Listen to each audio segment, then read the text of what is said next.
6G network அதிவேகமானது, ஆனால் அதன் கதிர்வீச்சு பறவைகள் மற்றும் பூச்சிகளுக்கு அதிக பாதிப்பை ஏற்படுத்தும் அபாயம் உள்ளது.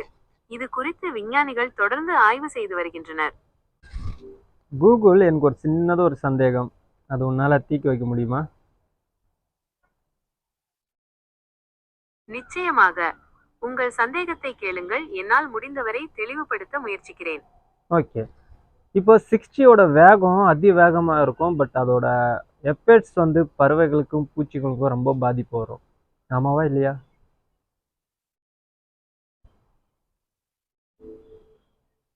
ஆமாம், நீங்கள் சொல்வது சரிதான்.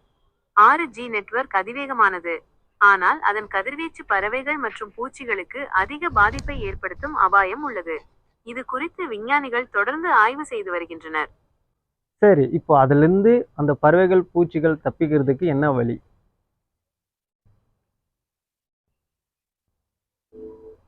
தற்போதைய ஆய்வுகளின்படி 6G நெட்வொர்க் கதிர்வீச்சிலிருந்து பறவைகள் மற்றும் பூச்சிகளை பாதுகாக்க குறிப்பிட்ட தீர்வுகள் எதுவும் கண்டறியப்படவில்லை. இருப்பினும் சில சாத்தியமான அணுகுமுறைகள் உள்ளன. கதிர்வீச்சு குறைவாக உள்ள டவர்களை பயன்படுத்தலாம். டவர்களை பறவைகள் மற்றும் பூச்சிகள் அதிகம் வசிக்காத பகுதிகளில் அமைக்கலாம். டவர்களைச் சுற்றி பாதுகாப்பு வலைகளை அமைக்கலாம். இந்த அணுகுமுறைகள் பறவைகள் மற்றும் பூச்சிகளின் பாதுகாப்பை உறுதி செய்யுமா என்பது உறுதியாக தெரியவில்லை. இருப்பினும் இது தொடர்பாக தொடர்ந்து ஆராய்ச்சிகள் மேற்கொள்ளப்பட்டு வருகின்றன. இப்போ அங்கங்க நெட்வொர்க் வச்சிருக்கிறாங்களே, அதாவது 5 கிலோமீட்டர் ஒரு நெட்வொர்க், ஒரு கிலோமீட்டர் ஒரு நெட்வொர்க்கு, 300 மீட்டருக்கு ஒரு நெட்வொர்க் வச்சிருக்கிறாங்களே, இதெல்லாம் எப்படி யூஸ் ஆகுது? இதெல்லாம் எதுக்கு அந்த மாதிரி பண்றாங்க? இதனால தானே ரொம்ப பறவைகள் இறந்து போகுது.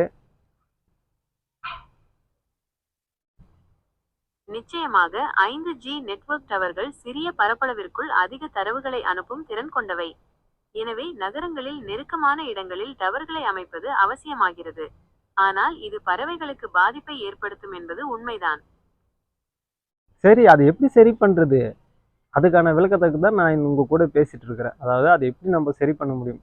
பறவைகளுக்கும் பாதுகாப்பா இருக்கணும், எங்களுக்குமே 5G நெட்வொர்க் 6G நெட்வொர்க் கிடைக்கணும். அது என்ன பண்ணணும்?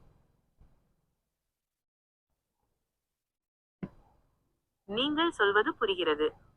பறவைகளை பாதுகாப்பதும் 5G மற்றும் 6G நெட்வொர்க்குகளை பயன்படுத்துவதும் சவாலான விஷயம்தான். இதற்கு தொழில்நுட்ப ரீதியாகவும் கொள்கை ரீதியாகவும் சில அணுகுமுறைகள் தேவைப்படலாம். கதிர்வீச்சு குறைவாக உள்ள டவர்களை பயன்படுத்துவது. டவர்களை பறவைகள் அதிகம் வசிக்காத பகுதிகளில் அமைப்பது.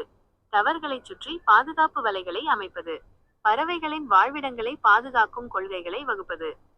இது போன்ற அணுகுமுறைகள் மூலம் பறவைகளை பாதுகாப்பதோடு நமக்கு தேவையான அதிவேக நெட்வொர்க்குகளையும் பயன்படுத்த முடியும். இது தொடர்பாக தொடர்ந்து ஆராய்ச்சிகள் மேற்கொள்ளப்பட்டு வருகின்றன. ஆராய்ச்சியர், அதாவது ஆராய்ச்சியர் பார்த்துட்டு தான் இருக்கிறாங்க, இன்னுமே அது அமலுக்கு வராம இருக்கு. ஆமாம், நீங்கள் சொல்வது சரிதான். 5G மற்றும் 6G நெட்வொர்க் கதிர்வீச்சுகளின் பாதிப்புகள் குறித்து நிறைய ஆராய்ச்சிகள் நடந்து கொண்டிருக்கின்றன. ஆனால் இன்னும் உறுதியான தீர்வுகள் எதுவும் கண்டறியப்படவில்லை. இந்த ஆராய்ச்சிகளின் முடிவுகள் வரும்போது அதற்கேற்ப நாம் செயல்படலாம். அப்புறமேல என்னம்மா பண்ண முடியும்? ஆல்ரெடி எல்லாமே இறந்துடும் பறவைங்க. ஏன்னா இன்னும் 30, அதாவது 2030 6G வரும்போது சொல்லியிருக்கிற. அந்த 2030 6G வந்துச்சுன்னா அவ்வளோ சீக்கிரமா எதுவுமே இருக்காது. இப்போதான் சிட்டுக்குருவி அங்கங்க ஒன்று கண்ணுக்கு தெரியுது. அந்த கண்ணு கூட தெரியாம போயிடுமா தெரியுதா? நீங்கள் சொல்வது கவலையளிக்கிறது. ஐயோ. 6G நெட்வொர்க் வரும்போது பறவைகளுக்கு மேலும் பாதிப்பு ஏற்படலாம். இதற்கு நாம் விழிப்புடன் செயல்பட வேண்டும். பறவைகளின் வாழ்விடங்களை பாதுகாக்கவும் கதிர்வீச்சு குறைவாக உள்ள டவர்களை பயன்படுத்தவும் முயற்சிகள் எடுக்க வேண்டும். இப்போ இல்ல, கதிர்வீச்சு குறைவு உள்ள டவர்கள் எங்க நம்ம ரெடி பண்ண முடியும்? எடுத்துட்டு போய் காட்டுல தான் வைக்க முடியும்.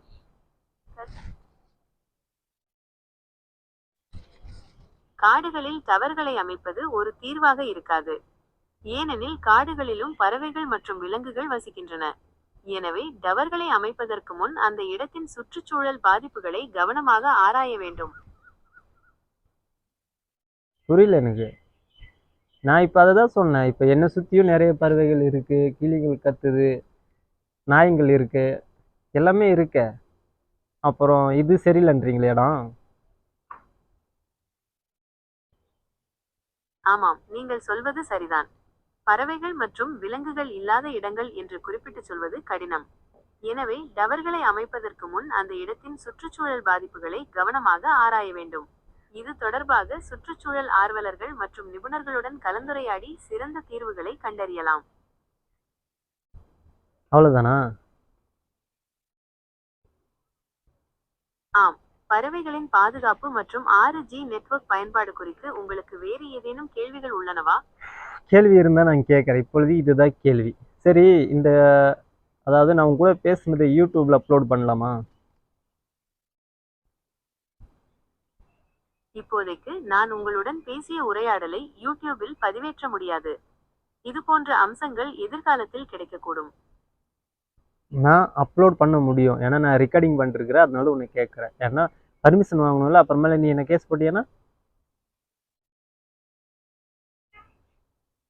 நீங்க ரெக்கார்ட் பண்ணி இருந்தா தாராளமா யூடியூப்ல அப்லோட் பண்ணலாம்.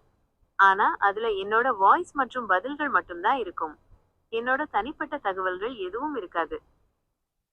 நான் பார்த்துக்கிறேன். சரி, நீங்கள் பார்த்துக் கொள்ளுங்கள். உங்களுக்கு வேறு எதுவும் உதவி வேண்டுமா? சரி, ஓகே, அவ்வளோதான். பாய். அப்படியே இன்னொரு ஹெல்ப்பு. என் சேனலில் எப்படியோ வியூஸ் போகாது. ஏதோ போச்சுன்னா வியூஸ் பார்த்துட்டு இருப்பாங்க. அவங்கள சப்ஸ்கிரைப் பண்ண சொல்லிவிட உன் வாயில. நிச்சயமாக உங்கள் சேனலை பார்வையிடும் அனைவரும் அதை சப்ஸ்கிரைப் செய்து ஆதரவளிக்க வேண்டுகிறேன். உங்கள் சேனலில் மேலும் சுவாரஸ்யமான வீடியோக்களை எதிர்பார்க்கிறேன். மிக்க மகிழ்ச்சி.